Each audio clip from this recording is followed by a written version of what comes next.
கஷ்டம் வந்தால் காரணம் கடவுள். நஷ்டம் வந்தாலும் காரணம் கடவுள். வெற்றி வந்தால் மட்டும் காரணம் நாம். பிரமாதம். என்னைக்குமே நம்ம கஷ்டப்படுறப்ப நமக்கு ஏதாவது டிஃபிகல்ட்டி இருக்குன்னு வைங்க வாழ்க்கையில. அப்ப காரணம் கடவுள்ன்றோம். அது கடவுள்றா அப்படின்றோம். ஜெயிச்சிட்டா மட்டும் அது நானா எவ்வளோ கஷ்டப்பட்டு எவ்வளோ ஹார்ட் ஒர்க் பண்ணியிருக்கேன். இத்தனை மணி நேரம் நான் வேலை பார்த்துருக்கேன். எவ்வளோ உழைப்பு அப்படின்ட்டு நம்ம பில்டப் பண்ண ஆரம்பிச்சுருவோம். அது என்னைக்குமே தப்பு.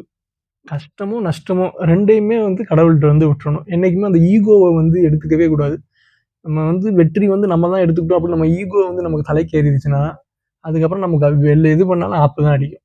அதனால நீங்க கடவுள நம்புறீங்களோ, இல்ல ஏதோ யுனிவர்ஸ்ன்னு நம்புறீங்களோ, ஏதோ ஒண்ணோ, எத நம்புனாலும் அந்த ஈகோங்கிறத எடுத்துருங்க. அதுக்காக தான் அந்த கடவுள்ங்கிறதோ, இல்ல யுனிவர்ஸ்ங்கிறதோ ஏதோ ஒண்ணு நம்ம ஏன் இன்னொருத்த இது மேல நம்ம நம்மளோட வெற்றிகள சமர்ப்பிக்கணும் அப்படின்னா, நம்ம எடுத்துக்கிட்டோம் அப்படின்னா நமக்கு தலக்கணம் ஏறிரும்.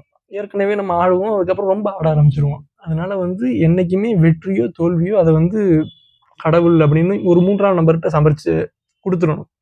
என்னோட டீச்சர்ஸ்னால தான் நான் இப்படி இருக்கேன். என்னோட பெற்றோர்கள்னால தான் நான் இப்படி இருக்கேன் அப்படின்னு, அந்த வெற்றிய நம்ம மட்டும் எடுத்துக்கிட்டோம் அப்படின்னா நமக்கு மண்டைக்கு ஏறிரும். "அந்தாண்டா உலகத்துக்கே ராஜா" அப்படின்ற மாரி பயங்கரமா தலக்கணம் வந்துரும். அதனால என்னைக்குமே வெற்றிய நம்ம எடுத்துக்க கூடாது. அது கடவுளுக்கோ, ஆசிரியர்களுக்கோ, நம்ம பெற்றோருக்கோ சமர்ப்பிச்சுருங்க.